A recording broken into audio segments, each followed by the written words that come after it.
Time schedule. Hey everybody, we are on live. All right, welcome to Kesda Vision TV. I'm going to welcome everyone. We're just gonna get ourselves settled in. We're gonna take a moment to share on our. I'm gonna take a moment. You can do too as well to share on your page.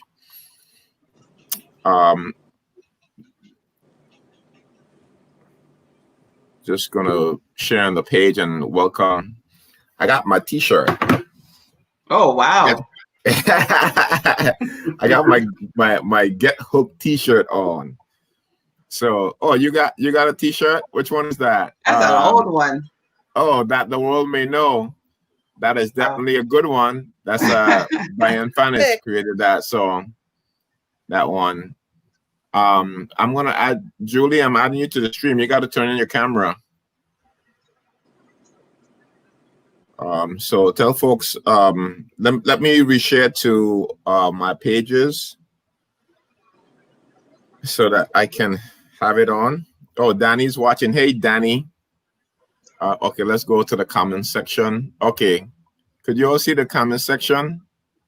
If type something in, I can see it. If you type, let's see if it. Yeah. So this is at different places. So there's Kesda Vision page, Mount Zion page, Kesda Vision. What's that? Something. And Church of God 7 Day. we have sent this at least a couple of thousand people. Okay, let me hold on. Let me see where we are live. Oh, we're looking good. Okay. All right. So did you guys see the stream? You guys got your phone? If you go to the Mount Zion, have it on. We have quite a few people have it on. All right, Nez is in. All right. Hey, welcome, Nez. We're on live. I'll wait for the rest to come on. Okay. We're just checking in. And this is a special edition of the Bible and You. And of course, the weekend we would have been in Orlando, Florida for the Kesda Vision conference. But here we are, doing our thing. Okay.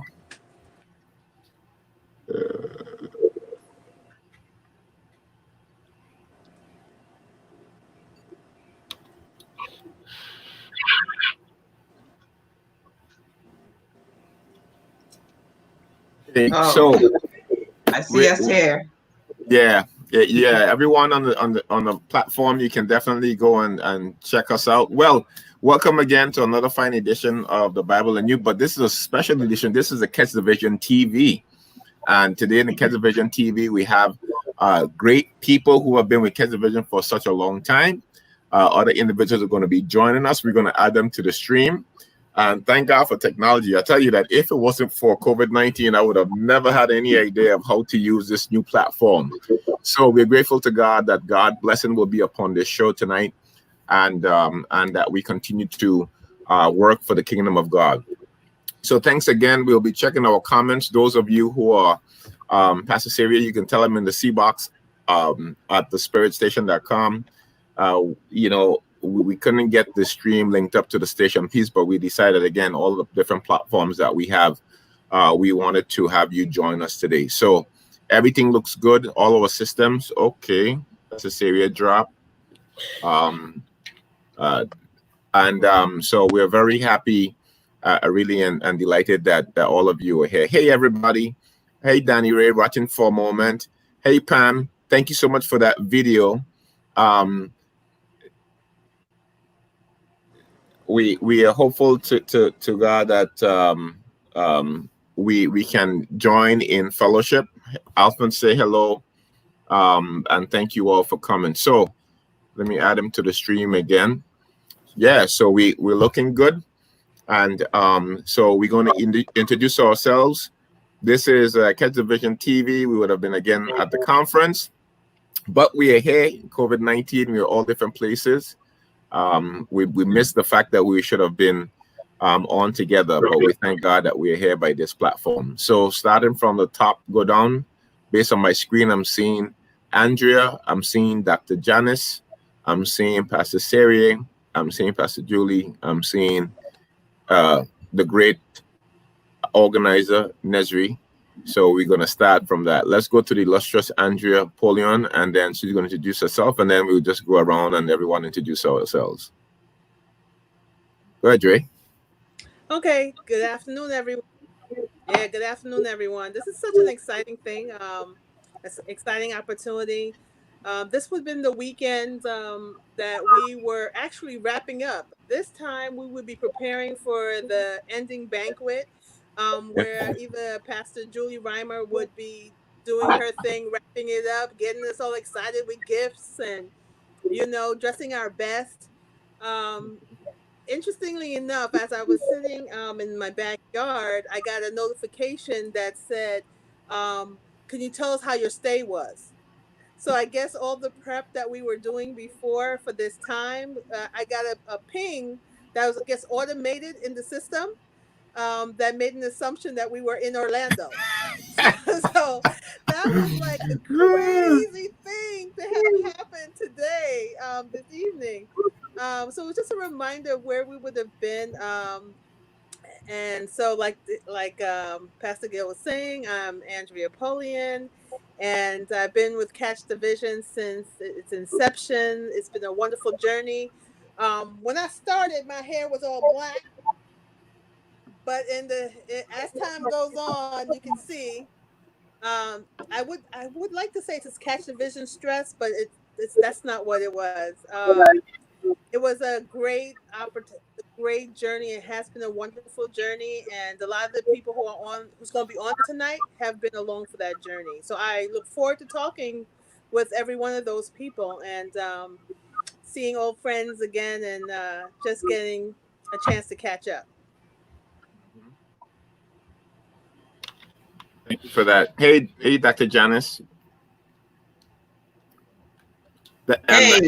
And that vision board, we had that great vision party, I think it was called. Yes, and it had some great testimonies years later. So, so that was amazing. So I look forward to sharing out. Just like Andrea was saying, when I started out, I didn't have any gray hair, but I was happy to be able to be a part in different seasons of my life. I remember one of the Catch a Visions. I was 9 months pregnant, and I had the baby like a day or two after Catch a Vision. And then Andrea and her whole family came to visit Abigail at the hospital. And Abigail is 16 years old. So it must have been Aaron then, because Aaron is 14. So 14 years ago with Aaron. Wow. And so I'm looking forward. I'm missing the part about being in person this year, but I was blessed to be a part, and I'm looking forward to whatever we have next, because I know there's a next. So this is us just getting set up for something even greater. Now that we have technology, we might be able to combine even more technology than before. So great being in on the chat. Great. Sorry about that, Danny. When you said that you're on for a moment, could you come back on? I'm learning this this system, and I didn't realize that I had to scroll down a little bit. Thank you so much, Dr. Janice, for that. We're glad that you have you. Okay, everybody who is on, need to make sure that the cameras are turned on as you get yourself settled in, as people start to come in as much as possible, wherever you are, but keep it on. All right, so we had all right, Pastor Serie, and then Pastor Julie. Let's see. Yes, good evening, everyone. Again, so as Pastor Gill says, this is a special edition of the Bible and You. And everyone has mentioned that. I'm just repeating what everyone has said. We would have been in Orlando this weekend, but because of COVID-19, we just thought it would be best to shift our program, Gill, from the regular, the Bible and You, the end time message, to just feature in on some of the achievements of Catch the Vision over the past 18/20 years. Wow. So I'm great to be on with everyone, and we're looking forward to a very exciting program with the followers and organizers and all of the people that have made Catch the Vision what it is today. So God bless. Yeah. Thank you so much. God bless you, Pastor Julie. Well, good evening, everyone. I'm with the fireworks tonight. I told y'all, I'm representing well. I have been very honored to be a part of this great group, this great team, this, innovative, great team, spiritual, faith-based, and has really birthed a lot of opportunities for me. Starting off with Catch the Vision was where I began some of my ministry, and it has been a really great, exciting journey. Like everyone said, that I missed the connection in person to get the hugs and the pinches and really beat up Pastor Gill and all the other things, for all that he makes us do, Sister Andrea. And as you see, like the grays, I wrap mine well, and we have the opportunity to fix them in various ways. But Catch a Vision has really been a vision, I think, that has been caught. So people who come along is catching the vision, but it has been a great resource and help. I've seen the growth of our youth, and just the messages, the information that we receive, the empowerment that we receive, and the connection that continues, not just when we meet. And what makes it so unique, like there are a lot of groups that meet every year, but even when we meet every 2 years, there's still the connection in between. And that's what I really value, the friendship and the relationship with Catch the Vision, and the many great connections that we make throughout our time that we spend together. I'm really excited being on tonight, and I look forward for whatever is being released, revealed. Hopefully we don't get to work too much tonight, because it's firework night. All right. So God bless you all. Thank you. God bless. Thank you so much. It seemed like Bernard Brown is going in and out, so we want to give him an opportunity to say hello. Hey, Bernard. I don't ever call you Bernard, but I'm calling you Bernard on the live feed. That's well, I appreciate you for using my first name. Good evening, everyone. It's been a long time, a long journey. I started this when I was probably 14 years old. Wow. Yeah, I was 14 years old, and now I'm a little over 30. So you're a little over 30. It's been a while. I wasn't there. I'm a little over 30. I wasn't there for the very first one. So I've been there from the second Catch the Vision up until now. I haven't missed one yet. But definitely a lot of highs, a lot of lows. But definitely the remaining factor is fellowship, right? The fellowship was always there. It was always great to connect with our brethren, and especially youth from around the world. And I feel like there's an energy of just like cool, relaxing, and meshing with other personalities at Catch the Vision. It just brings out the best of the best from all around the world. And so through that, we had been able to make friends and meet brethren who we still keep in contact with today. And I think that's one of the biggest benefits from being a part of this conference for me. Thank you so much for sharing that. 14, man. I tell you, I saw a picture with Joshua and Gian too, as well, with Danny. They were young. Young. I remember that. Hey, Bibbs. I think that we were just closing on our house at that point in time. That year when we started, I think that we were down in Florida, and we had to sign some paperwork to move in our new home. So we started Catch the Vision before we had children. So it's a long journey, right? So everybody who just tuning in, Catch the Vision TV, what this is that Catch the Vision is a conference, as you see in the comment section. We actually would have been in Orlando, Florida right now, wrapping up our final session in terms of our plenary, and we would have been upstairs now, wherever we were getting ready. I was going fully with a big ball this time. We weren't doing no half thing. We were going all the way, right? Pastor Syria, you said that we was going to have a vision dinner. You remember? Yes, A sir. vision dinner. trying to figure out how it's going to be done. So we're really grateful for all of that. Hey, Lady Nez. Yes. Hello, everyone. Happy Sabbath. It's good to see you all. I think similar to Bernard, I started off with Catch the Vision pretty young, around the age of 14. I think my earliest recollection was selling candy bars to save money to pay for registration. And I was just so mad because guess what? I sold all those candy bars and I still couldn't go to conference. Oh, man. Yeah, the very first conference I wasn't able to attend. I think because I had to do summer school, which is, we're not going to talk about it. But Catch the Vision has always, held a very special place in my heart. I think because growing up, I would always witness other friends who were Adventist or Baptist. They had camps to go to on a regular basis, and we didn't have that. Before Catch the Vision, I don't recall us having such a central space for young people of the same faith coming together and, who are like-minded with similar interests, being able to gather on such a large basis and just fellowship and learn from each other. So Catch the Vision was definitely something that when it was introduced, I knew we were all very, very, very excited about. It's amazing to see the growth of the vision. It's amazing to see how we were able to bring people in from literally every part of the world, how we've built these relationships that continue to today. We've met the Bozeman's, and we met the Tickleys, from Africa. We were able to connect with those and the Jewish brethren. I forgot where they're from. Brazil. Right, from Brazil. We were able to meet all these amazing people.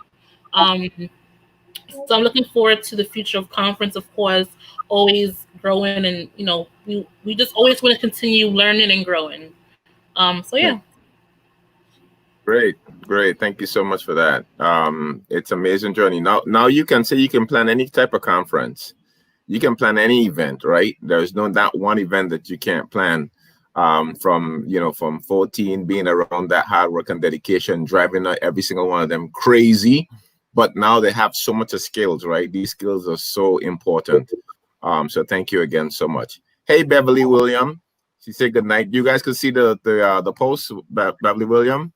Good night. We're gonna be asking all of you who have been to Catch the Vision to send us a note, and so we can post it up here and we can see with one another. All right. Thank you so much. Who did we miss? I see that we have Livia. Hey, Livy.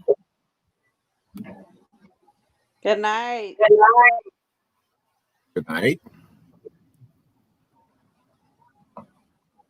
What, you want me to say something? You on live. Caller, you on the air. Well, let's talk about Catch the Vision. I was like Petra's little sidekick in her, I guess her computer savvy person at the time. So I would help with the registration, with the Excel sheets when people came in, doing the run around with her, especially the first year. And Pastor Gill with the pamphlets. I was just looking at some emails. You sent me a lot to make the brochures. So I was like the back end person, the person that you didn't see. So I did a lot of the things. And like you said, the thing I would say that the first 2 years of Catch the Vision, the hardest part is that because you're so involved, we missed a lot of the happening in events. And as we went on, we kind of mastered on how we're going to do it. So we were able to participate. Right. So we actually improved and we went higher and higher and higher, and that we ourselves were able to get involved and, get some of the things that everybody else, were getting. But Catch the Vision was a lot of work, but it was good work. At the end of it, it was like, we was like, yes, we did it. Our information is out there. People know who we are now. And like what Sister Nesri said, we met so many great people who we still network today and things like that. And that was like, how many years ago? Like 18 years ago.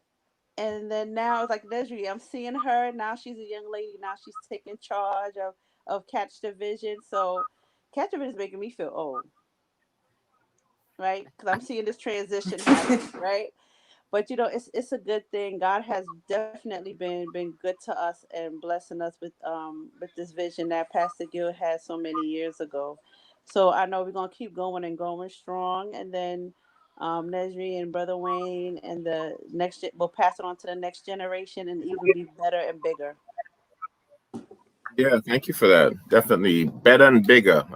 So yeah, so if you are joining us right now, could you like this video? So the way that Facebook work is that the more that you like the video, the more that you share the video, is the more that Facebook is going to expand it. Okay, so please like the video.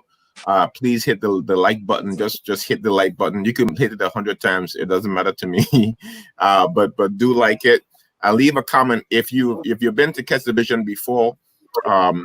Please let us know. Put it in the comments below. We would love to hear from you. Thank you so much. Those of you who love in the video, thank you again. Let's get this up to 100 likes. Anyone who is listening right now to the video, please like it and share it. We are going to be so grateful to you for doing so. Let me make sure that I'm charged. All right. So do so. Sister Andrea, let me hear from you. Well, it's so funny when we're talking about doing this. I started to reminisce about some of the things that were funny, some of the things that were kind of exciting and unique in Catch the Vision. I was thinking about our first family barbecue at Catch the Vision.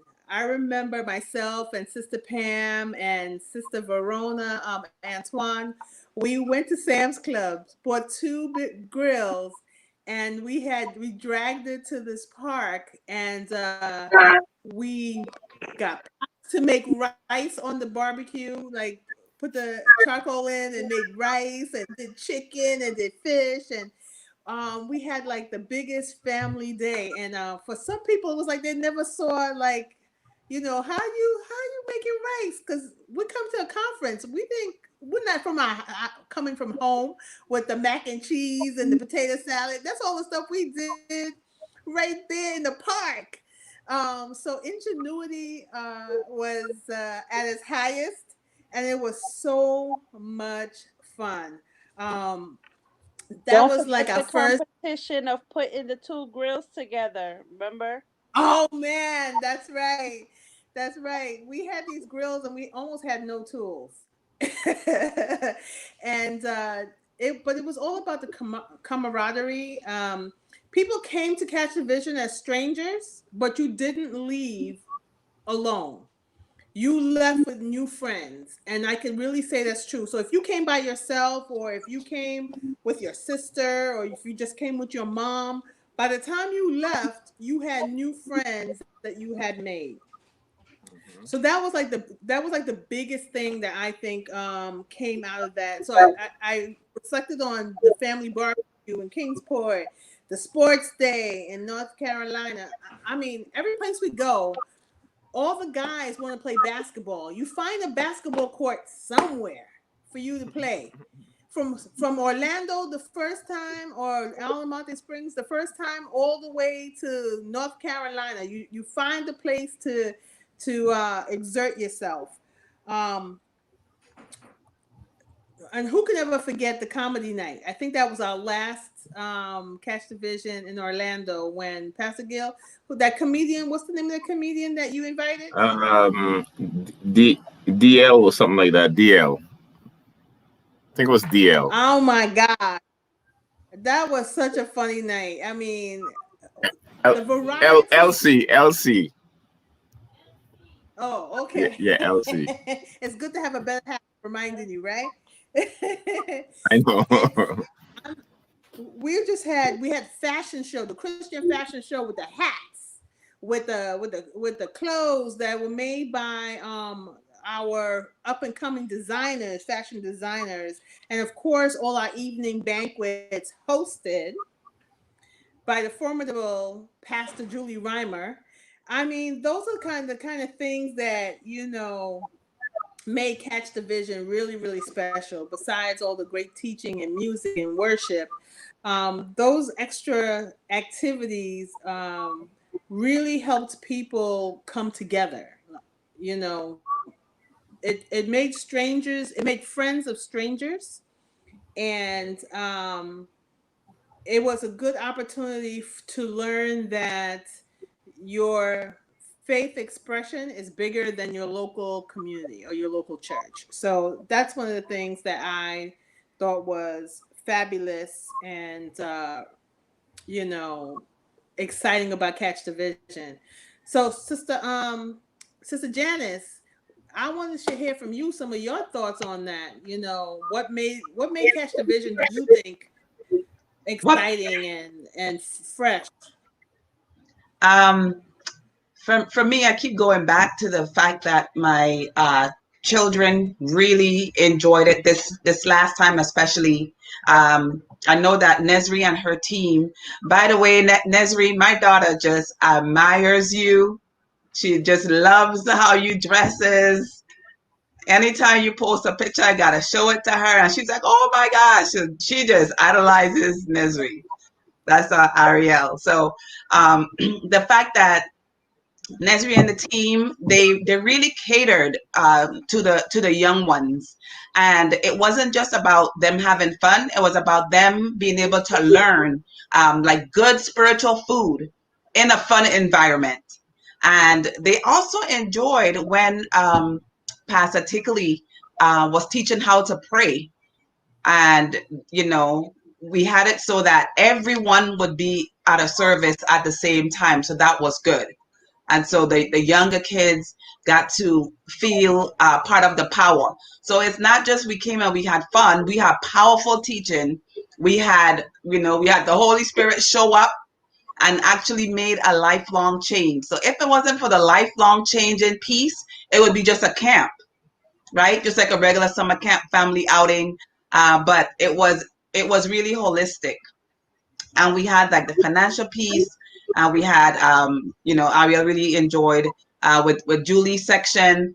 And so I think what makes it exciting is you never know what to expect, because every time you go, it gets better, and you don't know how it's going to get better, but you just know it's going to get better.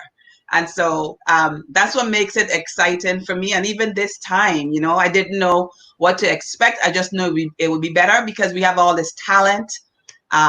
We have all these different gifts, these spiritual giftings that we're able to walk into. And so that's what makes it exciting for me.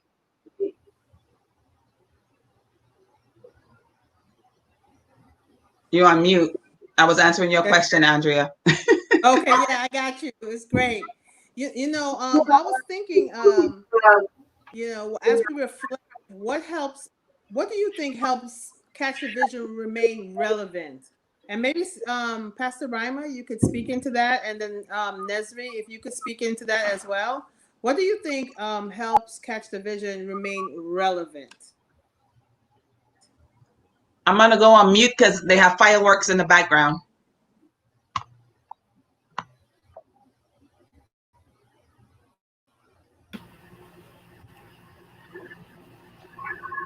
I think for most of it is the commitment that is displayed among the you know, the organizers or leaders, for whatever term you want to use it, the consistency, because and we're practical about things. And one of the things I admire a lot about Catch the Vision, they're very inclusive. It's not like, and I don't mean anything negative about that, but it's like, although it's the Church of God, you know what I'm saying, a Church of God platform, a lot of people are inclusive. We have people from various walks of life, various, you know, beliefs and teaching. And I believe that the openness that we have in embracing everybody is to me a very relevant fact of why it stands out and can last this long. Because as you know, a lot of the things that have started sometimes, you know, stops off along the way. but I think the commitment and dedication, when I see, like, it's not like a last minute thing. Like we get notices from way back where, get yourself ready, and the consistency. And I see the passion also that is put into Catch the Vision. And it also, and I'm speaking for myself too, it gives opportunities and platforms for people to grow. That part I see very, very, very essential. I heard our young people say tonight how they have evolved and grow, and the fact is that the leaders are not afraid to let others use the platform, and so it gives the opportunity. And I think all of that enables and enriches the experience of Catch the Vision. For me, when I came to Catch the Vision, shortly after I started, I had a turn in my life, and I like to make testimonials. I'm not going to get into details because most of you know my story. But, that didn't change how y'all treated me. That didn't change. I was still, the first year I came back, it was quiet. But then after that, it was like, Julie, you're okay. And for me, that made a difference. And yes? No, just some noise in the background. You're good, other folks. Oh, I'm sorry. No, and that's why I can relate to the fact that it's inclusive. Like, there was no change in your attitude towards me in spite of my situation. And to this day, that I can still fellowship, I can still be a part of your greatness, and just admiring how people are accepted and loved. And that to me is like, what Jesus is saying, and that models the Christ type of approach to restoring people, to making them well. And for me, I can get passionate, and it opens opportunities. My platform was strengthened through Catch the Vision. Actually, I can boast about this last piece when we had the God with No Limits back in 2012. The God with No Limits, and I remember the past. Look at that. Twigs, he represents well. That too. And he encourages me, but that I can't remember the pastor's name. He's not a frequent visit, but he was somebody that I met for the first time, and he had called us to the altar, for lack of a better word, and said that if anybody wanted to trust God for the God with No Limits. And I tell Pastor Gil, that in spite of what people think about me, it was Catch the Vision, is his fault that I accepted the call of being a pastor, because at that ministry, I was at that conference, I was in a place of my life where our bank was making some changes. And I remember getting an email right after one sermon before this particular guy came, and it said that they were asking people who were 55 to get out, if they want to go and do something else. I wasn't 55, and so I had to accept this call. Huh? You're still not 55. I wasn't 55 at that time, and getting a big salary, being a bank manager, to put that on the altar where people where you're hearing the sermon, if you can trust God. And I remember coming off from Catch the Vision, and I said to God, and I wrote a letter, and I said, God, I'm not going to speak it out, I'm going to submit it. And if they honor that, I know I'm called to ministry.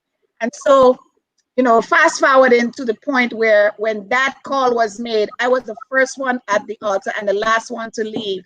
And it was Catch the Vision where I caught the vision.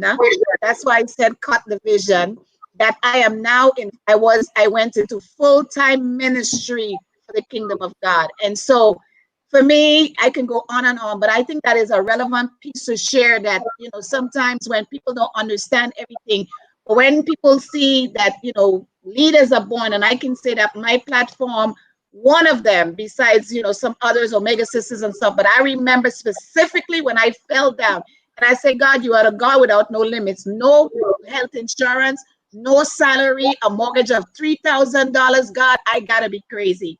And a lot of people discouraged me, but I remember Pastor Gil, and that pastor, I don't know his name, but when I said that to them, people said, if you feel God is calling you, and I went home and my prayers were answered, and I turned in my resignation, and I walked out of a high-paying job to serve the King of Kings. Dre, if I could just chime in here, thank God for that.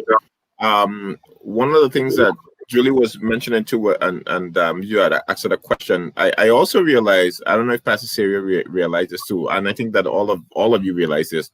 I never put myself as a keynote speaker at the conference.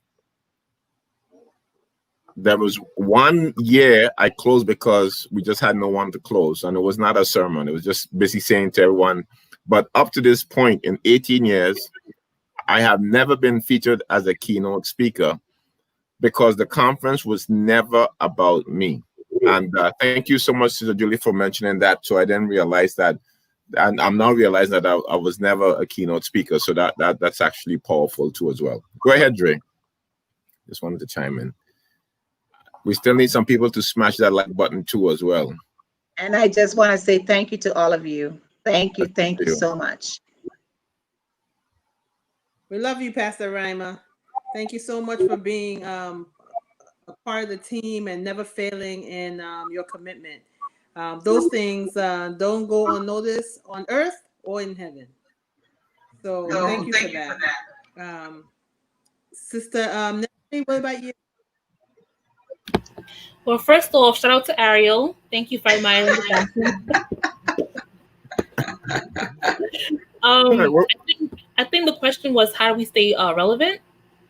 Is that the question? I believe so. Okay.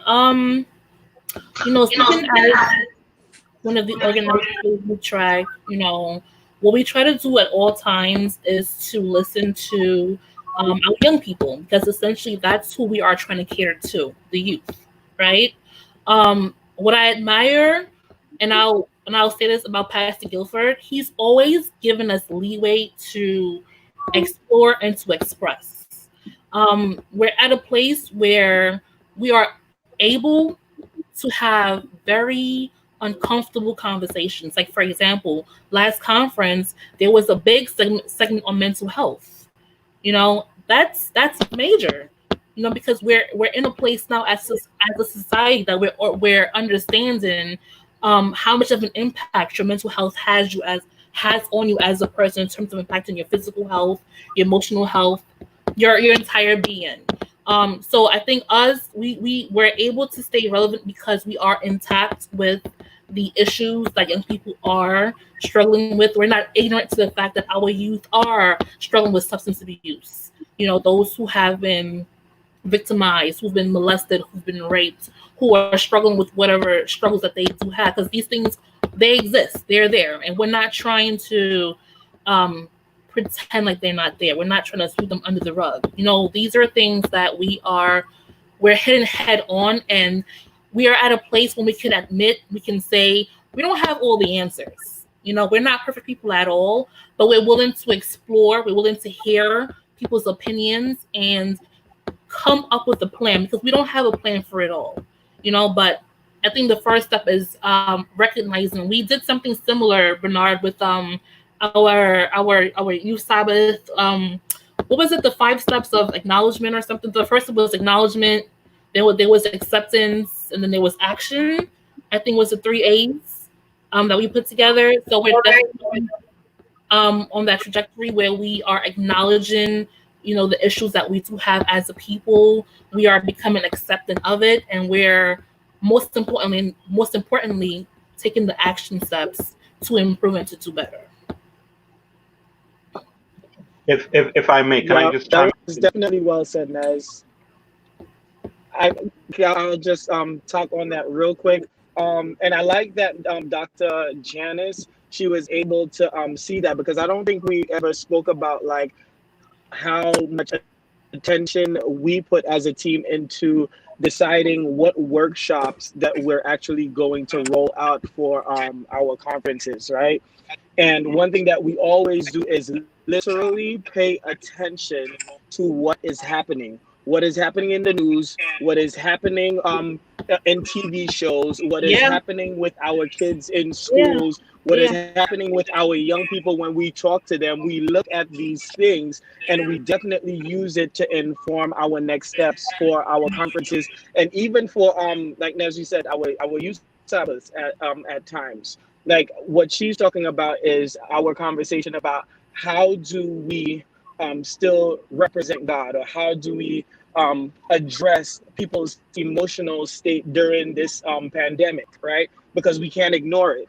And so, because again, we're paying attention to what's happening, we're saying, okay, now that we see the need, we need to follow the call and act, so that, you know, we're bringing attention to it and still being in ministry. Because one thing that we also realized is that ministry and our calling doesn't stop because there's a pandemic and outside it's closed, because people are still people and people are still having experiences. So it's always our goal to pay attention to what's happening, so that our actions, our workshops, or whatever we do in ministry is not just done for accolades, or just done just because. Yeah. Yeah. If I may, Gail, can I just chime in a minute? Yeah, I really appreciate that, because I'm on this program tonight as the host of the Bible and You. This is a special edition of the Bible and You, and as you're talking, both Bernard and Nez, I'm just making some notes, because I'm thinking, okay, we're not able to have Catch the Vision this year, so all plans have been shifted to maybe 2022. But we have the Bible and You, and I'm sitting here just thinking, and I'm really appreciative of the comments that you've made. In this pandemic, in this season of COVID-19, how do we, as radio hosts, remain relevant, addressing the issues confronting young people? Because a lot of the workshops that you were planning, we're not able to have it. So how can we transfer some of the ideas that you have into our radio program and still address the issues that you are confronted with, young people are confronted with? What are some things, what is some of your thinking that Pastor Gil and myself can really look into? And Gil, I'm just thinking that it would be great to bring some of the young people on the broadcast, maybe on one of our programs, just to address some of those things. What do you think? You know, it's always a yes. Look at Nesri's face. Listen, I think so. And not only that, I want us to also remember was it mental health, Nesri, the platform, the workshop that we did that Joshua was on, and Citrina, was it the same one? Yep, Joshua, Citrina, yourself, yep. Yeah, and so we had young people on, and Joshua was on. He was talking about his school and sexual identity and all of these things. From a very prolific standpoint. But what I was saying to Pastor Syria is that, I read today that the Seventh Adventists is losing. They were saying that they were losing a lot of young people once they leave high school. That's it. We have to try to figure out a way to. Maybe Wade Nesri and those millennials and whatever other generation, how do we figure out, how do we maintain and keep young people? Because I know that you struggle to trying to stay relevant with your own peers, even in service running ministry. So maybe we could talk about that too. I know Dre had some questions, but I think that Pastor Siri asked me, so I just want to chime in. So Dre, hold your thoughts, and everyone, if you hear me calling someone Dre, is Andrea Polion, okay? So get together with our lingo and catch the vision. Yeah. So keep on smashing the like button, like they say in the social media world. Keep on sharing this so you could go on and on. We have some comments. I'm going to put it up too as well. And pray, because a little bit of water drop on the computer pad. And I haven't had time maneuvering with my fingers, and I have no mouse. So never knew a mouse was so important until right now. But Nesri and Wayne, what's some of the subject that we could do? What could we do? Like, Catch the Vision is going to be in 2022, but in between then, we have to prep people. We don't want to lose young people between 2020 and 2022. So, like, what are some of the things that you think that we can do. Oops. My battery Yeah, is my battery's dying. I'm not young, but I'll tell you for my daughter, for my young kids. people batteries don't die. Okay. I'm aging myself because my battery's dying. But I think when it comes to us losing young people, I think it's when we focus on laws instead of relationship. So for the last Catch a Vision, I think the thing was we were, I could be wrong, but Nesri and Wayne could correct me. But I think like when they go away to school or they go off to wherever, I think the stickiness, if we look at ourselves, what made us stick or what will make them stick is the relationship. So if they know the power, if you know that, if you stress out at school, you go to God instead of you go to your parents. So if you come to me, I would redirect you to God so that you can know God is your source. I'm not your source. And I think that will kind of help you get that relationship going, because all the rules and all the laws and everything else that you would teach them, if you don't teach them relationship, if you don't teach them practicality, it won't work. So Catch a Vision last time, it was so holistic that everybody was able to get a piece because you still had fun. You still learn how to pray. And those are the stickiness. The stickiness stuff is when you have a hard time. Do you go drink or do you go pray? So anyways, I'm just jumping in my little 2 cents based on not my age group, but trying to tap in because of one more thing is my career is dealing with emotional and behavioral regulation, teaching people how to self-regulate in order to learn. And we can't miss that piece as well for people. And so if you have young people and you're not teaching them good self-regulation skills, you're not teaching them how to meditate on scripture, you're not teaching them, practical things to kind of help them along. When they go out, they're going to follow their friends. If you stress out, you do this. If you do whatever, you do that. And so that self-regulation, it's like a health piece. Because the same thing I teach in the school is the same thing I teach, but you just bring the spiritual piece of it because you can't really disconnect the two. And so when you teach your kids this, or you teach the young folks this, that's a lifelong tool. That's not something that you drop when you go to school, but instead you should hold on to it tighter. The more stressed out you get, the more you should, hone in on that. And so when people lose, when you lose children to that, or you lose young people to that, I think it's a lack of teaching relationship building and how to self-regulate skills and how to tie it all in and not separate, your mind, body, spirit. You can't separate it. So anyways, jump in, Nesri and Bernard. I didn't know your name was Bernard. Well, you learned today. I learned today. Go ahead, Nez. You talk first. Dr. Janice, I'll just say you talked on so many things that Nez and I have already discussed, but Nez, go ahead. Take it away. Okay. Nez, you're on mute. She's saying go ahead, Bernard. Oh. I think relationship is definitely one of the most important things. I feel like a lot of young people, they feel like they can't mess up. And they feel beat over the head a lot of the times. And so now we have to figure out, right? Because the idea of the church being a hospital for sinners, it has now evolved into meaning those who are more seasoned are the doctors and the nurses in the hospital.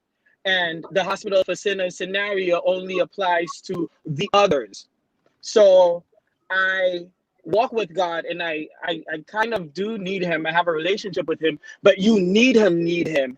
And I give you my recommendation of what you need to do in order for you to be well with him, right? And so if you don't grow at the same pace that I want you to grow, or you don't look the way that I think you should look based on my interpretation in this modern world, right? You are now going to be scrutinized. You're now going to be ostracized.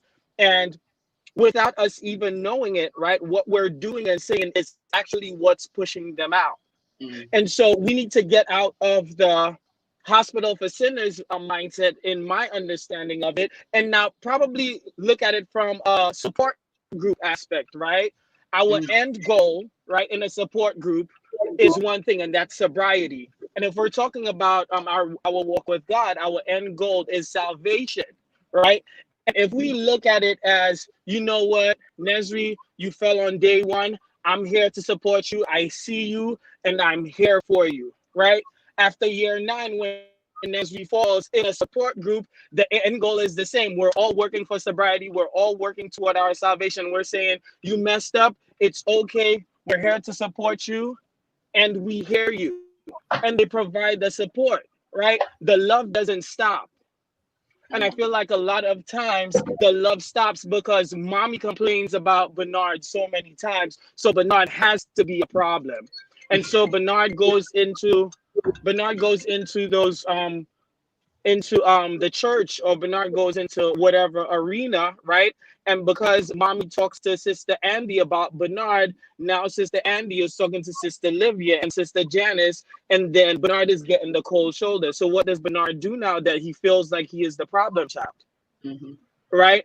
So we have to go back to a place where we are supporting our young people and supporting everyone, right? From a place of relentless love, because that's how Christ loves us.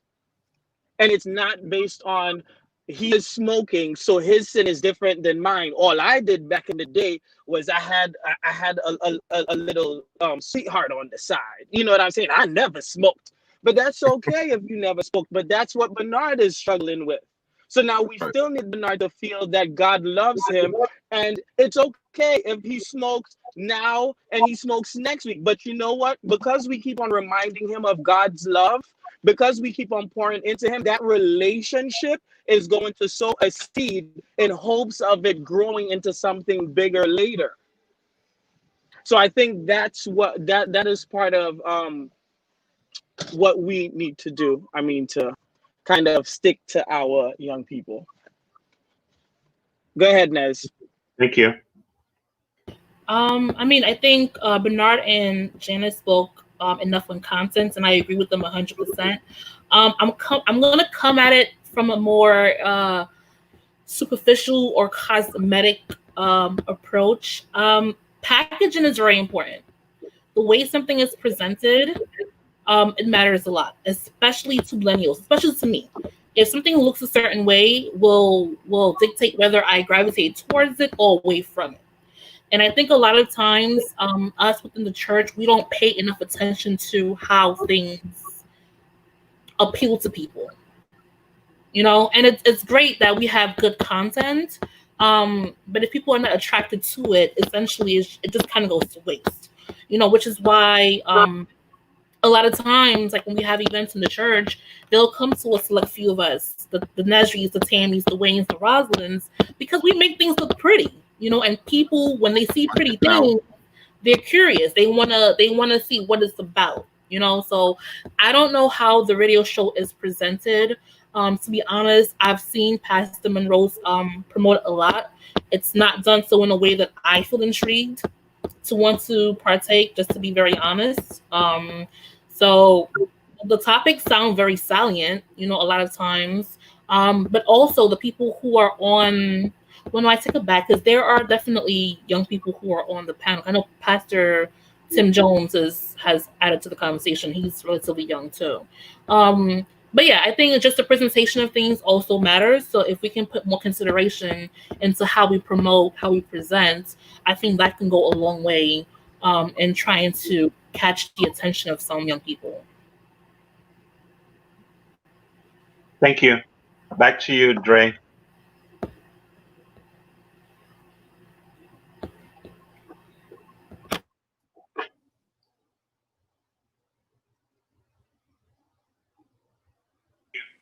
Back to you, Dre.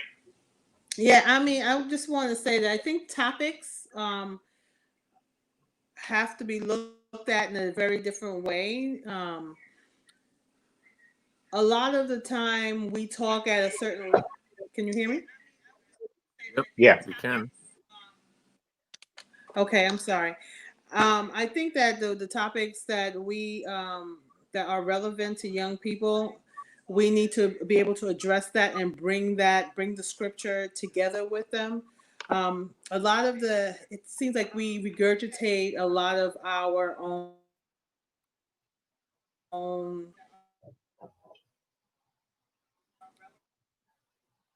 interests, and instead of really reaching out to young people to find out their interests really are, to get a finger of things that they think about, the things that they feel into them, what their experiences have been, and trying to reconnect that. So I think that that's one of the things that we have to do better.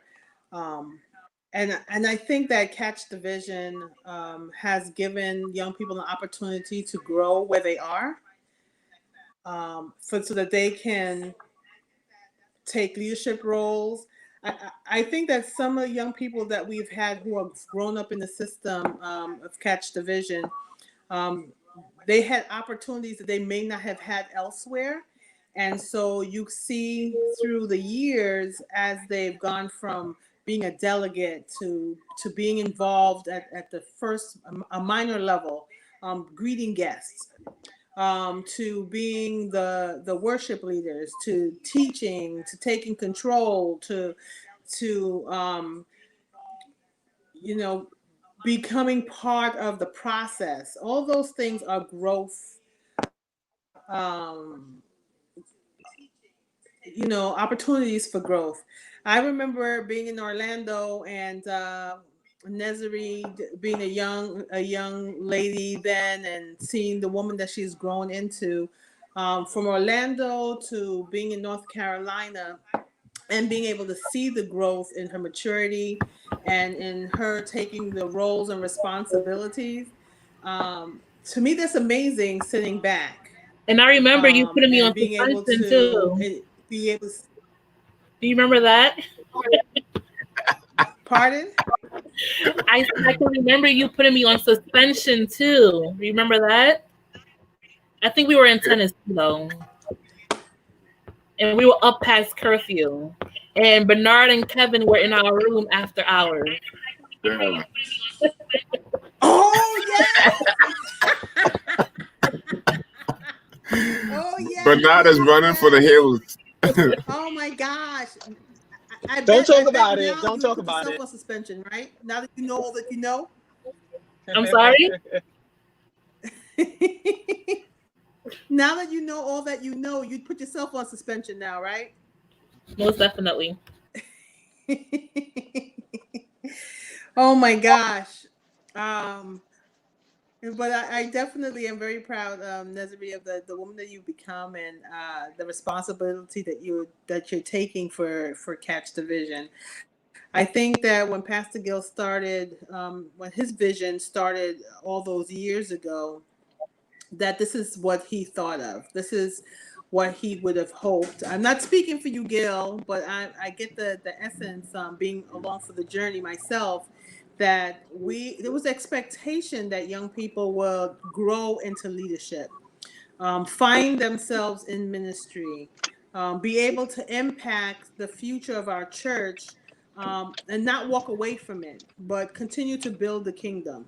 And I think that Catch the Vision has given that opportunity for young people to find their voice. And I find that that's what I see in the events that they put together, that young people can find their voice, and find their place, and it's a place to celebrate your gifts and celebrate your talents. And so can I add? Thank you for add to that? taking on. She's on a little delay, Nez. Sorry. Dre, she said, can she add? Go ahead, Nez. When they're done. Yeah, I was gonna say, and this, what we learned from Catch the Vision, the skills that we developed transcends just church. There are so many skills I learned. You guys have that put on some amazing parties. And not just events, not just the parties, but at work too. In my professional career, there are things that I came into the workplace being able to do because I learned it at church. You know, the organizational skills, the attention to detail, just the way I keep my space clean and tidy and organized. These are things that I learned, you know, and I honed from things like Catch the Vision and church. So it's so transferable. It transcends just the church. You know, these are invaluable skills, and I'm very appreciative of the fact that I had the opportunity to partake in something like Catch the Vision, because there's no value. I can't put a value on it, essentially. I wanted to share something. I like that, because similar to my thoughts on what Nez just shared, is that Pastor Gill, a lot of the young people, well, not all of them, are from your church group, and they have that mentorship with you, and like Pastor Serie and some others. But my concern, and I'm just saying concern so that I can bring my point across, is how do we make those who are not blessed to have the Pastor Gills, you know, and the pastor and Bishop Series and other individuals, because we come into that forum, like Nez said, and then they go back home, but they go back home with you. And so, you know, and so they have that leadership with them continuously. So I believe in, and maybe we can look at it in a different, and I think it was Bishop who said, like, how can we use the forums of technology to continue that until they come back in 2 years? Can you hear me? Yeah, we could hear you. I think Pastor, everyone probably should just if you're able to just mute yourself, so that if you have crossed, so that you can help some of the speakers. But Pastor Julie, you're right. What is Lisa Fanny's son? I forget his name. Sorry about that. If Lisa, if you're listening, if you're on from South Miami, she just Lisa Fanny's. But her boys come to Catch the Vision all the time. And they always talk about me. I remind them of course, my brother Wasi Thaddeus is in South Miami, but they just like the fact of how I'm relating to young people, to young men. So one of the things that I think, Pastor, is that we want to figure out, one of the things that we have never done with Catch the Vision is have a stream of funding that can provide not just full-time opportunity, but consistent, we lost Dre, but consistent programming throughout the year. And I think that if we can start to build a set of mentorship type of operation, we want young people to understand, just like you go to college. I always take this in, for instance, like Ohio State University. If you go to Ohio, nothing on Ohioans, please forgive me, but it's not like New York City, right? So people go to these cities and these colleges, they have great programs, but the city itself, nothing else is really happening, but they're in there to learn and to grow. I think that when we dispatch people back into the local church, they need to always have in the back of their mind, I have a bigger organization with me, and I can do more than just what I'm doing in my local congregation. I can write books. We want to encourage people to be a speaker. Look at Janice, my older sister. After my father passing, we took over my father radio program on WSC every Tuesday at 7 o'clock. She's now running a piece of the program. I'm running a piece of the program, right? So even though in your local church, Pastor, if you go back, we want to say to you, we want to encourage you that you can do more, and you have a family with you that can support you moving forward. So that's why I think one way I'm seeing Catch the Vision can help with people who go back home, who don't have mentors, that they can tap into us as mentors, right? So we're not just a 4-day, every 2-year type of resource. We are 365-day type of resource. Can you hear me? Yes, Dre, you had left and we put you back, but thank you. You delay. So Dre, let me just take I think I saw Wayne wanted to chime in. Go ahead, Wayne. Yeah, go ahead, sir. Yeah, I definitely agree with curriculum. Curriculum is a big thing. I feel like we have a lot of people who are willing, but they are also ill-equipped, right? Um, I work at a Sunday church, and it's so fascinating for me when I see that ministers are still taking courses, whether it be for counseling, whether it be for a small group curriculum that they're about to roll out. Like they're taking those courses so that when they actually go into, execution mode, it actually makes sense, right? And I feel like if we as the COG body, if we start to look into maybe creating curriculum for mentorship, like what does mentorship look like? What does mentorship through God looks like? Um, Even things about marriage counseling, youth counseling, things of that sort. These things would go a long way. Just like tapping into these resources, I think that would be very helpful for not only our churches in the US, but around the world, right? Because Right. dependent on your location in this day and age, you have people responding totally different to young people, right? Um, Whereas, like, I'll go back to the smoking weed again. Whereas Nesri will talk to Bernard in New York about smoking weed. In St. Lucia, Bernard is getting his behind whooped and he's kicked out of his parents' house at 17 years old because they learned that he smoked weed. You know what I'm saying? And so if we have some kind of curriculum, or if we have some kind of courses that our mentors could use, right? Then the one in the US and the one in St. Lucia, they're kind of on the same page in terms of, oh snap, Sister Nesri that kicked out Lil Bernard, and we need to go look for him because we can have Bernard falling in the streets, right? So if this is like a general understanding, because we all are a part of the same coursework, we're all a part of the same organization, we know what our next course of action is going to be. But what has happened is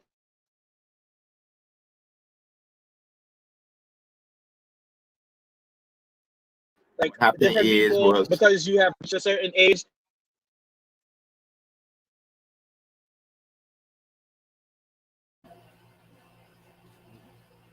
Hey Bernard, we probably lost Automatically you. deemed Oh.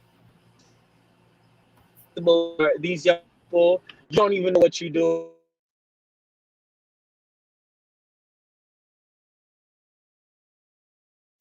Hey B. But you can figure it out. Thank you. I think I think that we get the gist of it. Curriculum too. So, oh, he's still talking. So one of the things I want to say is that great publishers, theologians, attend small churches. Some of their churches, there's 10 small churches in all small parts of the country. But their work, I want to expand too. That's why we always have Devon Blackwood. And don't forget to share this video, hit the like button over and over again. I need to see some love buttons going up. Please hit the like button for us, please, so that Facebook can help us spread this out a little bit more, and share this with your friends. Have them come on. Anyone who have been to Ketzer Vision, please definitely share it with them. Let me see the like button. I'm not seeing enough like going up. Come on, just like the video. Like it. If you don't like it, still like it. So one of the things is that we can have young people who realize, millennials who have gone on to college, who's writing curriculum for school, write curriculum for the church. I think that we want to pull back the idea that the church locally have to really produce those curriculums. No, we want to publish them, and you can do that. So I want young people, and all of you are listening, you don't have to be young. And if you're writing curriculum, if you're writing for schools, if you think that the church is needing something, Ketzer Vision can be the vehicle to push your work forward.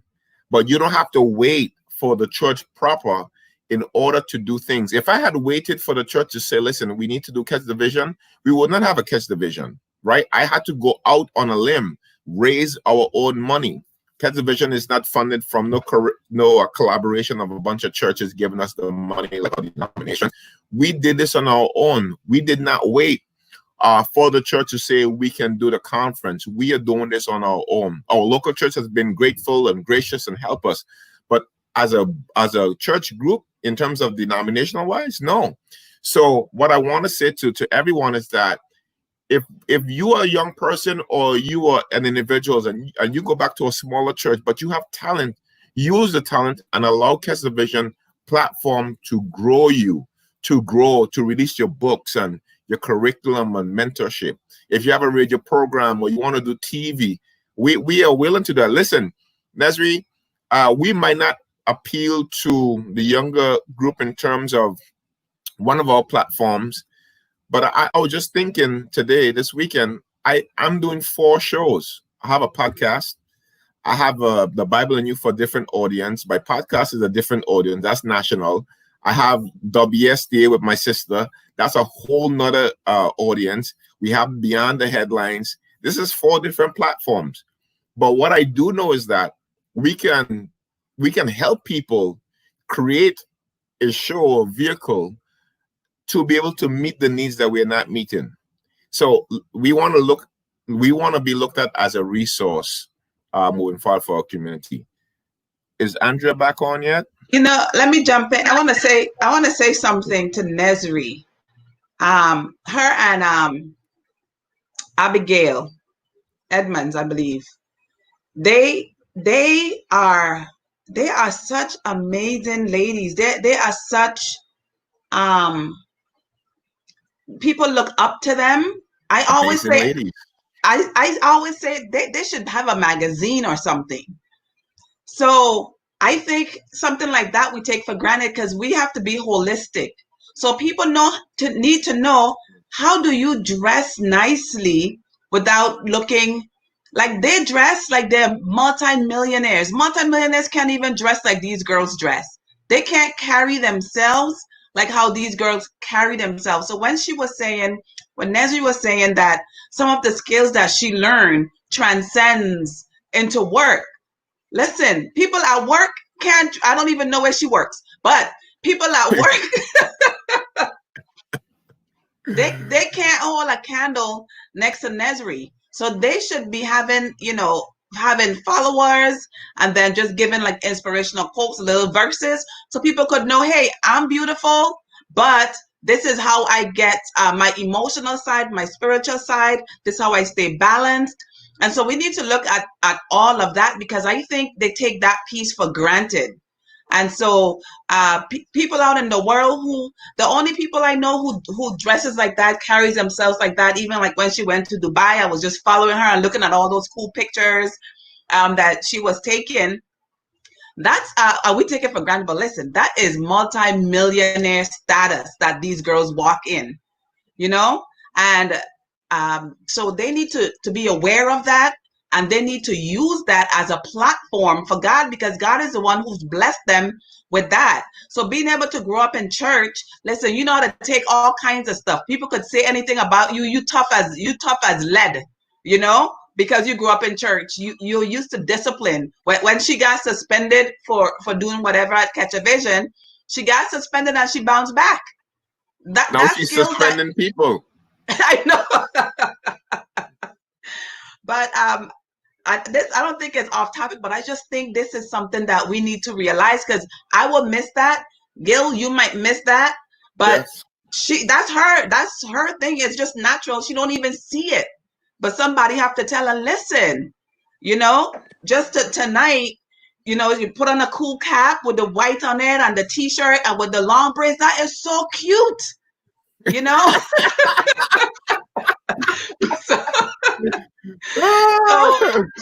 a fashion diva then. I'm telling you, they are like amazing.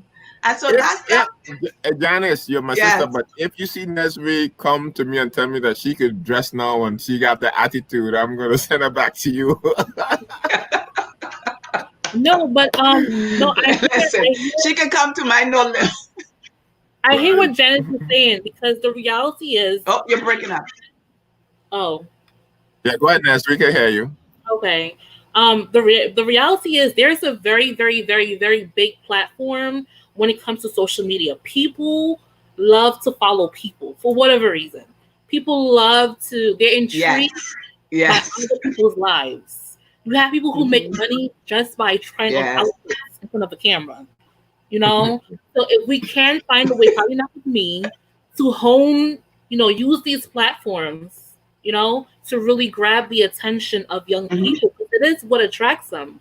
It's about staying on the cutting edge, keeping up to date with what the trends are. And the trends are definitely these people who are socialites. They're famous because they like to show their lives, and there's definitely space for a Christian voice. Absolutely, and especially with your body type. Somebody else with your body type, they may be body shaming, hate themselves, and they see you living your best life. They'll be like, "Oh my!" You just attach a scripture on that, and not even a churchy scripture. Just so you could say something, whatever. God made me beautiful or whatever, and that's your platform, and you run with that. People start following you, and you'll be like, "You follow me as I follow Christ." It's true. I believe that we can definitely take advantage of where people are, and that's what people like to do. That's what they like to see. So I'm here with you. Run with it. Yeah, I wanted to chime in, and because I was listening to what everyone is saying, but like the latest phrase that you hear nowadays is human resource, right? That's what churches need. They need some type of resource in which they're going to. So I know that Dr. Janice or Dr. Cousin was saying that, we need to talk about things like relationship, but we also need to talk about self-worth in the relationship, seeing what's going down. So it's like the generation Nesri and Bernard, they were fabulous. You could never tell them that they were not fabulous. But the generation after that, they're struggling, because you're hearing on the news about suicide of young children because maybe they don't value the self-worth. And also, we could also promote skill sets too on top of that, because everything is connected: relationships, self-worth, and having some skills and to make you feel confident. So I think we really need to tackle a lot of the things that kind of make young people feel that they're not worthy of God's love and other people's love. And I think that this is why this has to be a family conference, because we're all growing, and we're all at different stages and ages. And as we come through Catch the Vision, I was a young mother when we started, and now I am a mother still, but I'm a mother of adults who make their own decisions. Who did that? We lost one. That's me. That's me. Tell Dre to sorry, hold on. Sorry about that. The mouse, it's going all over the place. Welcome to live Catch the Vision. Oh my goodness. Sorry about that, Dre. Go ahead. Well, I'm having a lot of technical difficulties, so I'm still here listening live. I was just saying that's why I think it was good to turn to a family conference, because at some point we kind of would age out. So developing into a family conference, stay up to date and relevant, and find our new place. Find our new place in the house of God, where I've gone from being super active as a young woman before I was married, before I had any children, to finding my place as a young mother, and then finding my place as coming out of the mothering part of motherhood, and even as an older, more mature, to continue to find my place. So I think we all have to develop, and as we grow, we're bringing different skills to the table. We talked about skills that Catch the Vision, you learn at Catch the Vision, that you can use in your regular life, in your other life, or your secular life, or your business life. But there's skills that you're going to learn as you grow from those other genres of your life that you're also going to bring to your church. And so how do you melt that? How do you bring that into who you are, so that you are not a person who's split, but you're one person, whole person. You are a whole person with an expression of Christ that you live out in different forms. And how do you celebrate that and honor that? So that, oh, I'm not just a financier when I go to work, when I go to the when I work for Nova Scotia. I'm a financier when I come to my church, so that I can help my church family. So all those things, instead of having these split identities, you only have one identity. That, you have a place where you develop those expressions. So I think that Catch the Vision has allowed for that to happen. And that, I think that's how we stay relevant as well. Makes sense.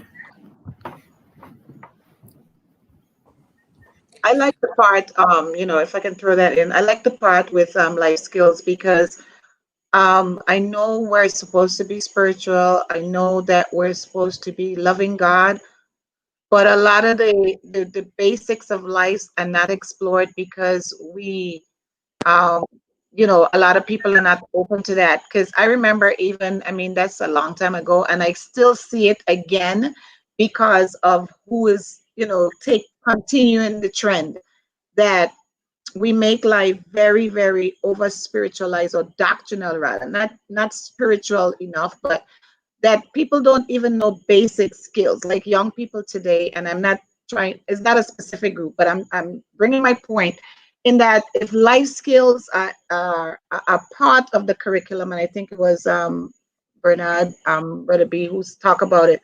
If it is part of the ongoing process, it will help. Because when I think about it, even highly educated youth or even adults don't know basic things, and that's why I'm so thing on budgeting and finance, the basic things of life. And so learning skill sets, even like things like time management. People miss the bus, they miss their plane. It seems like something very petty, but skill set on time management. Because guess what? When you grow up, then you come to church late. Then you're supposed to be, doing certain things, and you don't know when to stop. And so all of these things may seem, unimportant, but if we can look at the whole picture of why this thing is. Like, I was doing a series the other day of table manners, and so, that should be normal. Everybody should know table manners. But then, it'd be nice when you go out to a fine dining restaurant that you're not burping all over the place, and and the cloth in the glass is actually your napkin. Yes, and I'm being real. Y'all know what I'm talking about. And so play a very important role. And even at our banquet, we get fine treatment and stuff. But, on a serious note, I am such a strong advocate for skill sets, learning the basic things of life. It might, something simple as, even when we talk about training our men, and people say, oh, these things are for girls, or these things are for boys. And, yes, they still happen today. If you ask people, they say, oh, that's girls' work. My grandson will tell you he's not a girl, and he's 6. So when I think about all these things, I think if we can look at it from we're so, our nose, our noses are so stick in the air, like, that would be, and them and though, and, all of that we're missing out on the values of life. And so if we think about that, and that's my, that's my position in saying that these things are so vital, because we have some well-educated, well-meant, they mean well, but they just don't know. And sadly, some real adults, knocking their seniors are in the same category. And so I would, endorse that greatly. Yeah, I want to just say that we are on 3 different platforms, 4 different platforms. So I'm trying to get on my phone and go to every one of the face live. Some face, when we seen in our platform, I'm saying Facebook user, so we don't know your name. Devon Blackwood, of course, is on. And we had talked about writing books, and Devon Blackwood wrote books. Sharon is on too as well. And so I want to also send them the link so that hopefully that they can join us. So I just wanted to let you know that we hear all of you. There's 4 different links that we're trying to follow. But thank you so much for all of those who have been with us. If it's possible, Dre, after you continue your conversation, if you can call out some of the people who have been with us, and so that as they're listening, that they know that we remember them and we love them too as well. Sure. Yeah. Thinking about all the developing, the people who have lent their voice to Catch a Vision and lent their expertise, besides Pastor Reimer, who's on with us, and we're very grateful for that. You mentioned Devon Blackwood. Besides being a prolific writer and a psychologist in his own right, a doctor in his own right, he has been willing to do anything and everything with Catch a Vision and work with young people in a very special way. It's so important for, and the Bible is so right, the older men and the older women have to support and nourish and love the younger people. And as we follow that trend and follow that philosophy, we're going to reap the benefits of that. And I think that Catch a Vision has given us the opportunity for those types of connections to be made. Devon Blackwood and you, Pastor Gill, you held a writers' roundtable. Who would have thought about putting that in and that was at such a young time in Catch the Vision's growth, talking about writing, teaching young people very early how to, that they have a voice, they have things to say, they have experiences to share, and giving them a forum and permission to do that. So that was one of the first things that we did in terms of creating avenues for young people. And then Sister Julie, Pastor Reimer followed with the financial literacy and education. And that was a time, quite frankly, when people were like, it's a church thing. Why are you talking about money? Why are you talking about how to live and how to grow your finances? It's a church thing. Church people don't talk about that publicly. So it was at that time, and so in a lot of ways, Catch a Vision is breaking down those barriers of what is taboo or what is the right forum to discuss certain things. We had, I remember, remind me of the name. I think the pastor, he's in Orlando, Florida. He had his own radio station or radio program. And he had come and talked about that. Oh my goodness. Johnson? He had talked about, he was producing, you don't remember, producing his own radio program at the time. And I remember him coming and doing a talk about that. So being in broadcasting, young people are going down that path, and broadcasting and getting the message out. We talk about preaching the gospel in every season, in every country in the world, and in these forums. And so having young people go into broadcasting as part of their educational experience only benefits the church. Having lawyers and doctors, just having those professional opportunities by being exposed to professional individuals, I think in Catch a Vision has been an important element. I think last week, Sister Nesri, we had talked about something for professionals, professional young people, and having special opportunities for them to share and thinking through that. So I just wanted to get your feedback, because I know you weren't on with us last week, about this whole idea of having a segment or a track for young professionals. I mean, I think that would be amazing. I don't. Everyone wants to feel valued. Everybody wants to feel like their voice matters. You know, so if we are creating an area for individuals to share their expertise in whatever form of fashion, I think that would definitely be a positive thing. Oh, Sharon is here. Hi, Sharon. Hey, hey, how's it going? I guess for me, it's always a matter of how do we empower not just young people, but how do we empower people to want to take part in? I feel like for myself, I felt empowered.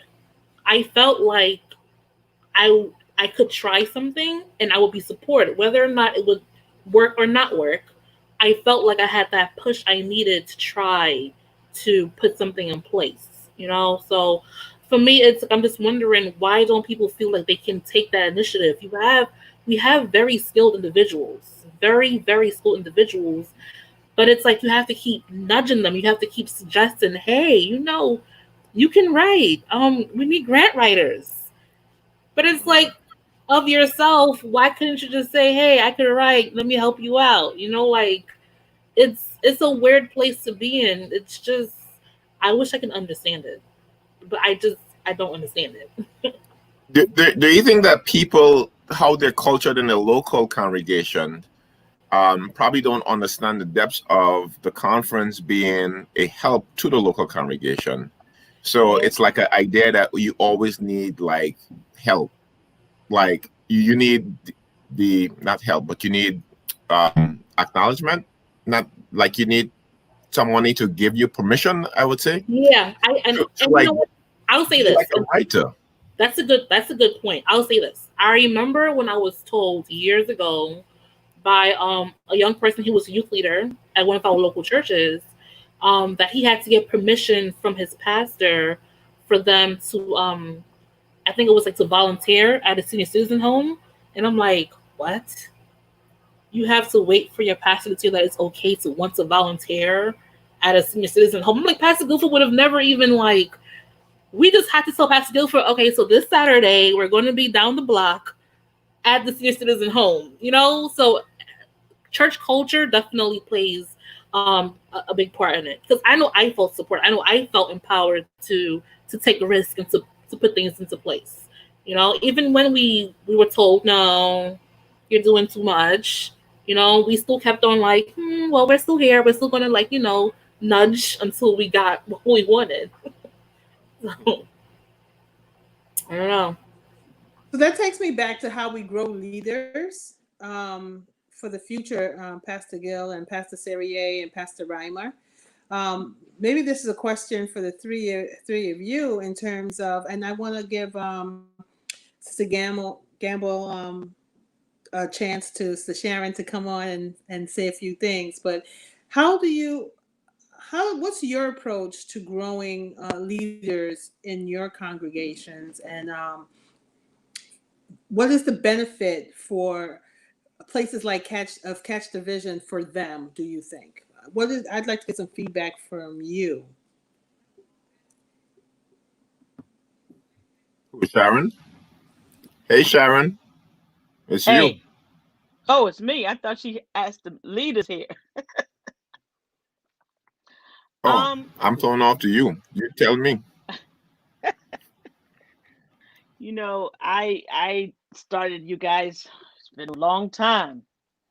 And I've gone through a few years with y'all, and I realized that it is a place where young people can see other young people serving God.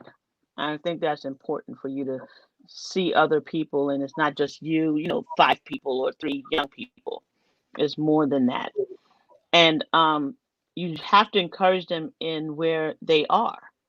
A lot of times we're pushing them to be something that they're not and they will never be. So I think part of it is just trying to get to know who they are and where God has them. You may have someone who's very techy. They love technology. They're not going to go up there and give a speech. They're just not going to do it. But they will make sure all the stuff like this StreamYard and all the different stream platforms, and they get it done. They get it done. And to Nazarine's point, not everybody's going to volunteer. I realize that. They're not going to be a volunteer type people. They don't have that in them, in a sense of they may not even be confident in what they do, even though you see it on them that they're able to do, but they don't have the confidence to believe in their own self. And so it takes some, you have to nudge them.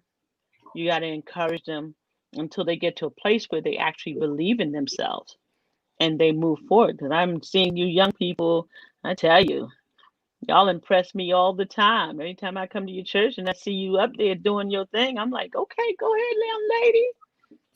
Do what you do. But you're not going to see that in a lot of young people because some are shy.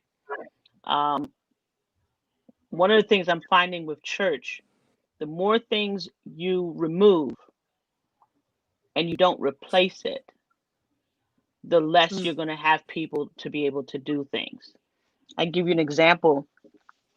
When I was growing up, and I think maybe few are the same, we had something what you call a secretary. How many during service in Sabbath school, how many was a secretary? And you learned how to write, right? You better learn how to spell it. You had a whole week to go look up the dictionary and see if you can find a word so you can put the words down. And so you learned how to write. You learned how to sing opera in a sense, because guess what? We learned hymnals. And I'll never forget watching Aretha Franklin, and she was out there and she was singing Ave Maria. How can she sing Ave Maria when she's a soul singer? But no, she grew up in church. And so there was a lot of things that we learned in church and we were able to show it. The older people was inspired by God and they pushed us to the front. So now those who are older than I am have to push the young people. We're going to have to push them up front. Y'all see, I don't know nothing about no technology, right? The thing fell out my ear. But and Catch the Vision has been something that I feel has been pushing a lot of young people up front. I've watched it over the years that I was able to make it, but I've seen the result. I see the result even at your own assembly. And I've taken things back myself from what I learned from Catch the Vision. I must encourage y'all to continue. COVID will not always be, we pray. And so I will say to you guys to continue and don't give up the work. Keep on going on. It's up to us to just try to hone people in where they are. Not everybody's going to be evangelists. So stop pushing people to be an evangelist. Some might be, I clean the church really well. I'm very good at cleaning, or I'm very good at building. Let them build. Send those to me. Send those to me. I clean the church very well. We need some of those volunteers.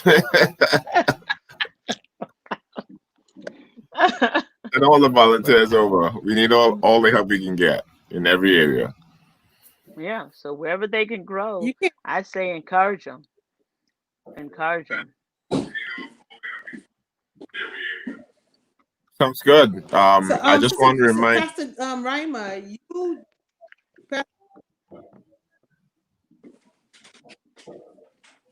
I'm sorry, Pastor Reimer, you take a number of young people and people from St. Croix and you pack them in a airplane and you bring them to Catch the Vision no matter where it is. Why do you do that? Yeah. What I can say. One of the reasons, I'm speaking from outside, for the experience, the exposure, for them to see, because sometimes, and I'm speaking both sides, as a pastor, you drill and sometimes it's like even in your own home, your children feel that you you have them a certain way. But when they can identify and see, wow, there are other young people, this is not like Pastor Rima dream this thing. This really is something that is good. There are other people like you. But I think it's for the exposure mainly that they can get some experience. And because when you're in your own neighborhood, like especially for us, it's there's some limited things, and without getting into too many boundary things, that there are some things that the exposure for them would be really great. And for the spiritual benefits, um a lot of times when you go away, it's like we always tell people, when you travel you see other things, and so it gives them things to come back to, and it also lifts up, give them spiritual fire, because they come back renewed, they come back refreshed, and they come back with what Pastor Gill just asked, how can I clean the church? They begin to volunteer for stuff because they come back with that, fire, that passion. It's like a new zest on life. And so for me, that's one of the reasons, because sometimes when you tell them things, they they get it, but they don't get it. But when they are exposed with other young people, and that experience at Catch the Vision, I mean, from the worship, for the courses, and all of these things, it's like going to a gas station and getting your car filled. So I think the exposure and the experience, and also to refill and to recharge them, is why I do.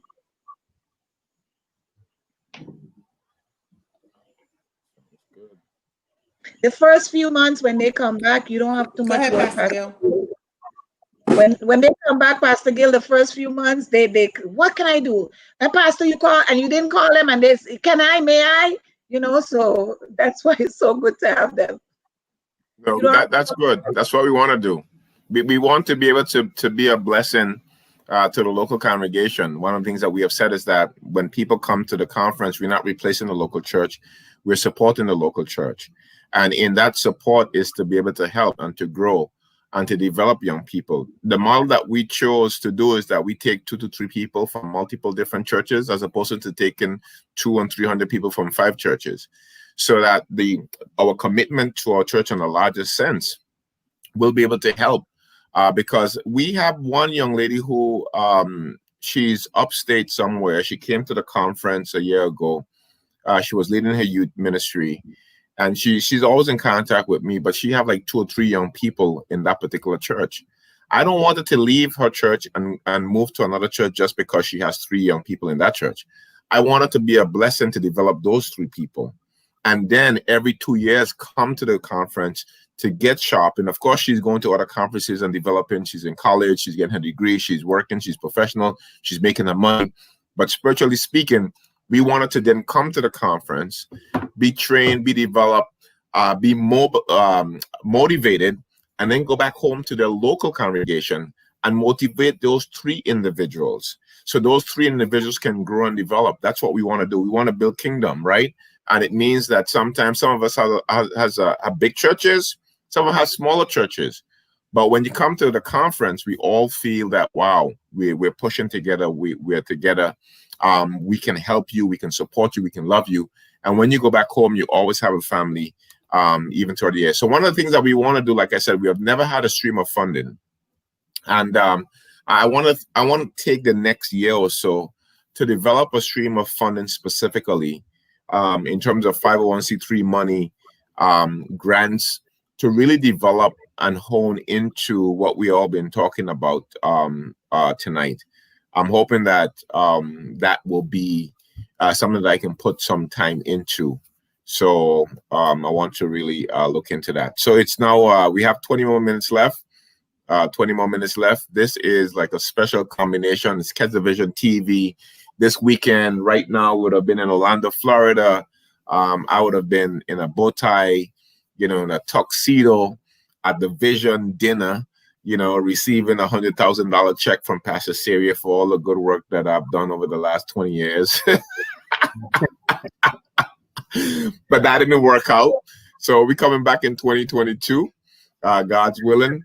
It is our hope and our desire that you tell everyone. I want to say to those of you who are listening to us, we on 4 different platforms. So you might think that there's 23 people watching, but this is 23 people watching on this particular one that is pulling from.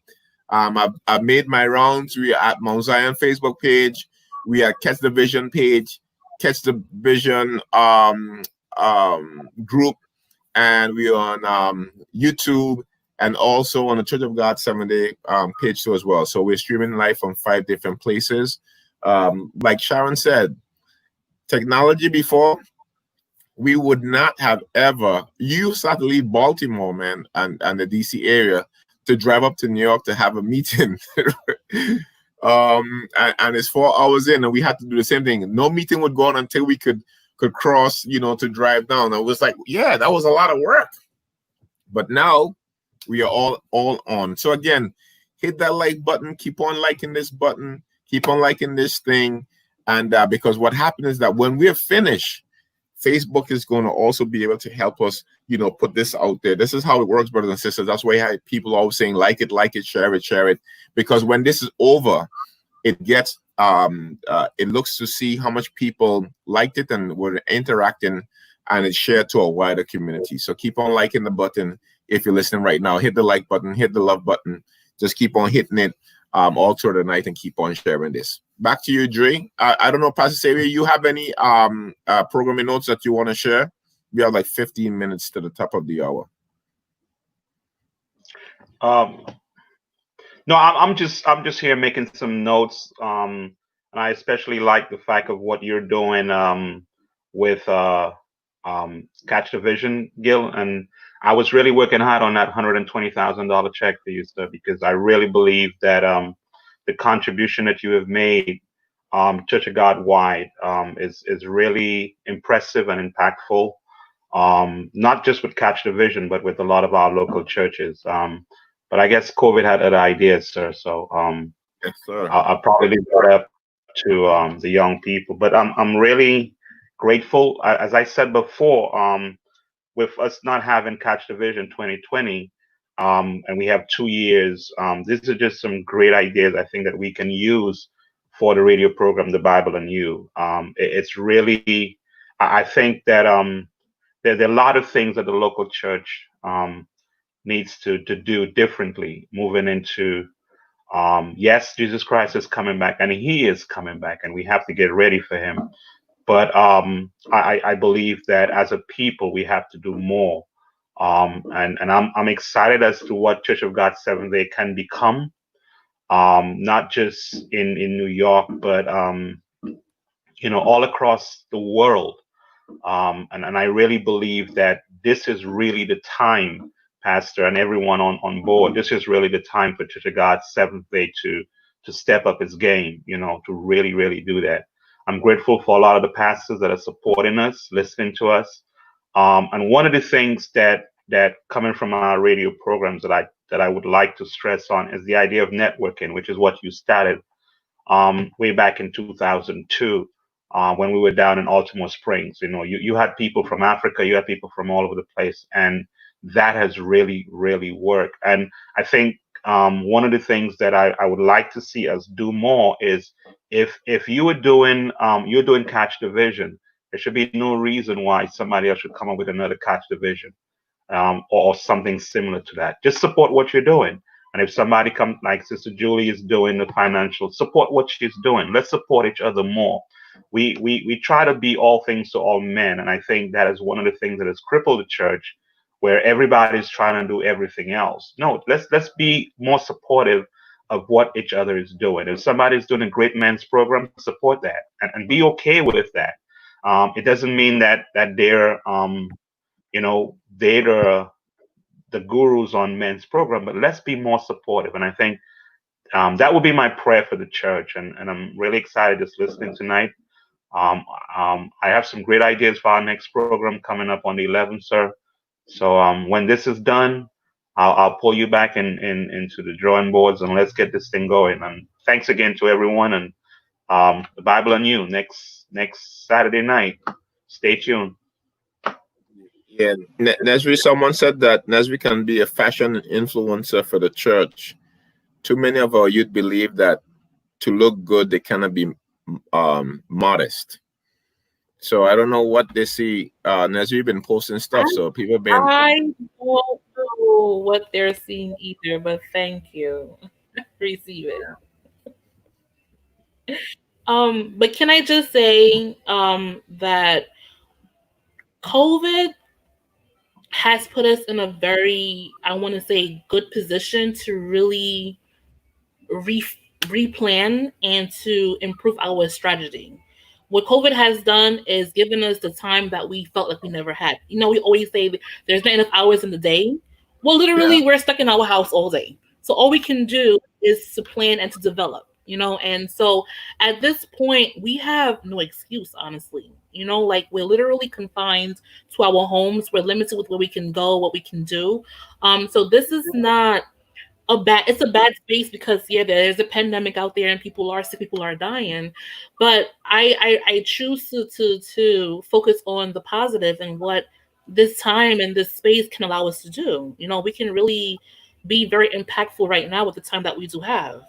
So I'm looking forward to us being able to think as a collective to really continue to produce good quality works, because what we have with the 7 of us who are here right now, you know, this is a lot of talent right here, you know. So if we can find a way to hone everyone's skills and to be very proactive and to be productive, Catch a Vision would be like just out of this world, essentially. I need some light. Somebody tell me I'm black.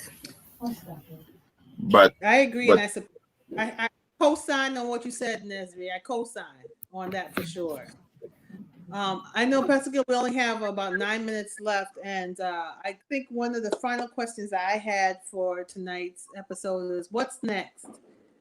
You know, where do we go from here? And Nesri just gave us a springboard for that, and what you just said.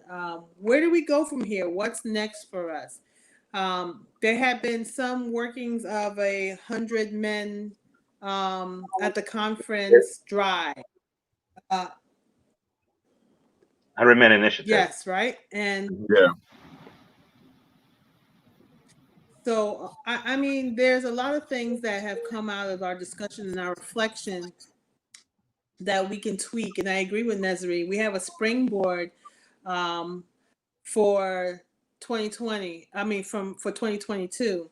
And, you know, when we first started 2020, we said it's a year of vision.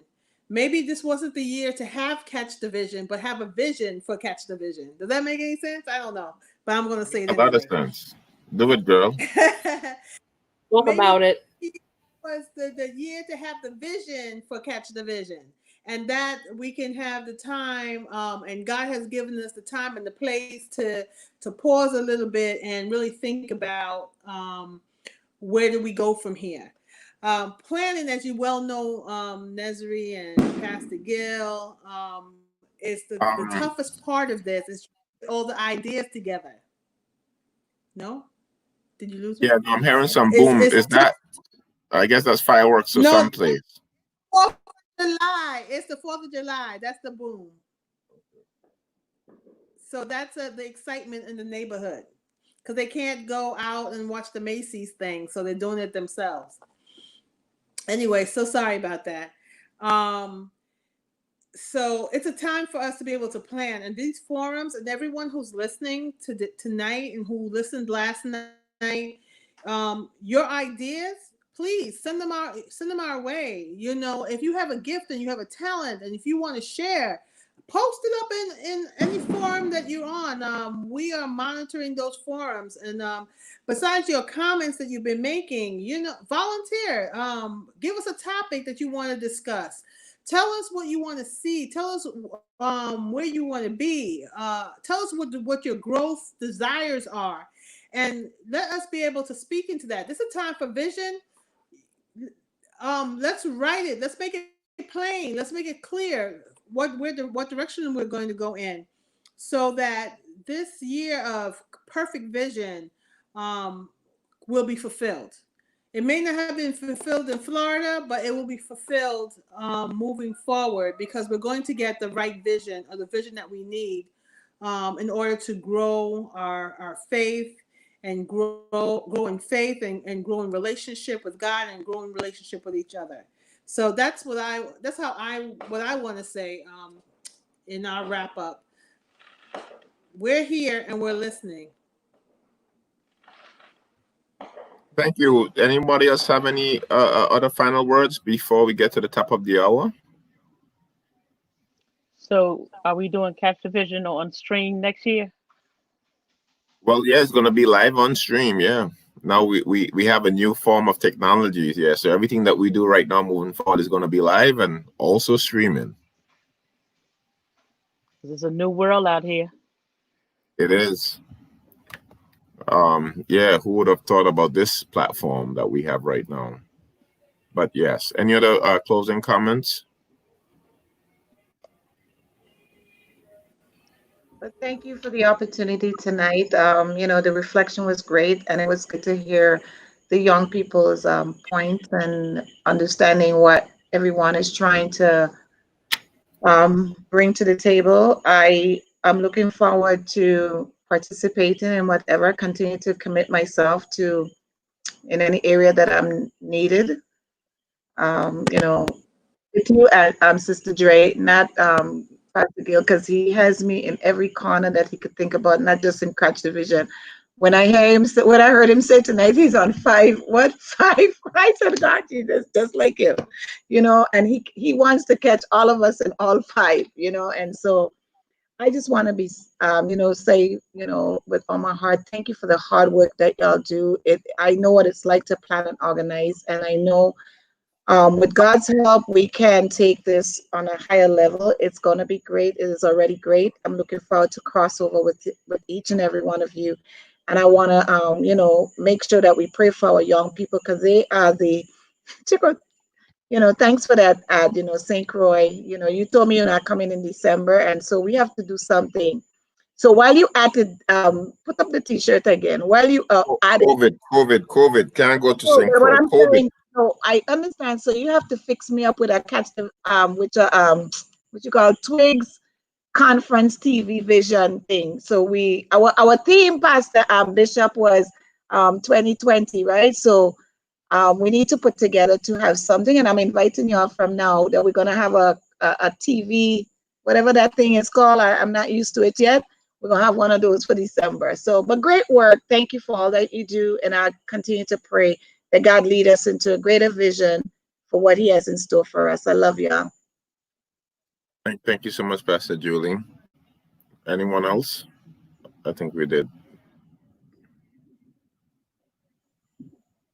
Okay, Pastor Siri, any other programming note before we thank our panelists? Before y'all leave, I just want to Sharon. say I was glad to see that y'all were on.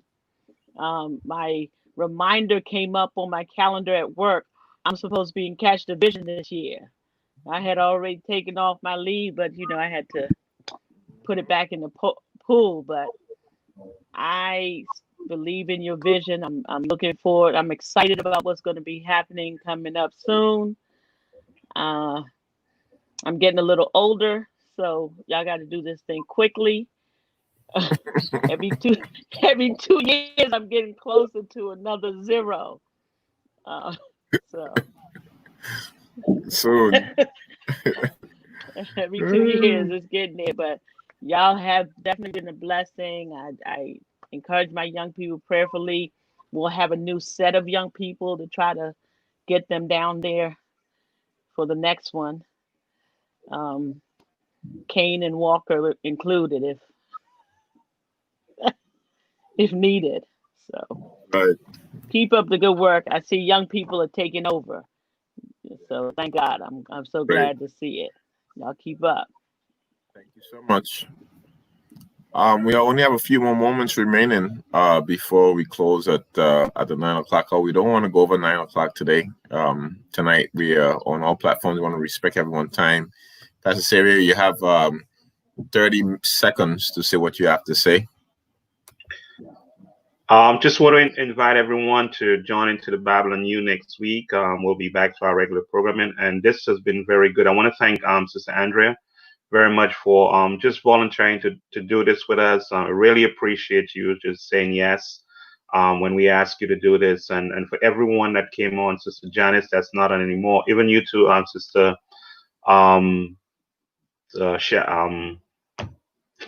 Gamble. Thank you, and for all of the young people, made a lot of notes. Pastor, it's good seeing you. We'll talk a little bit more about Identity Conference down in St. Croix. But Gil, that's it for me.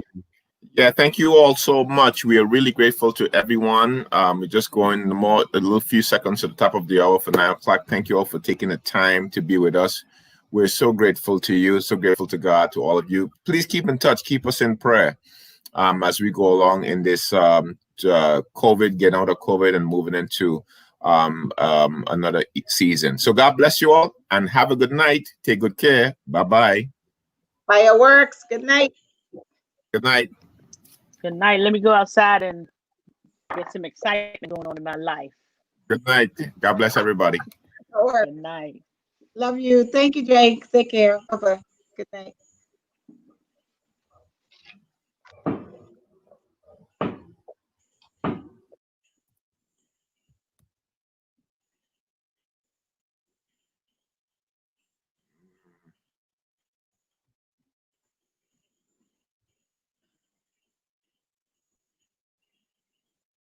Sorry about that. I'm going to end this right now.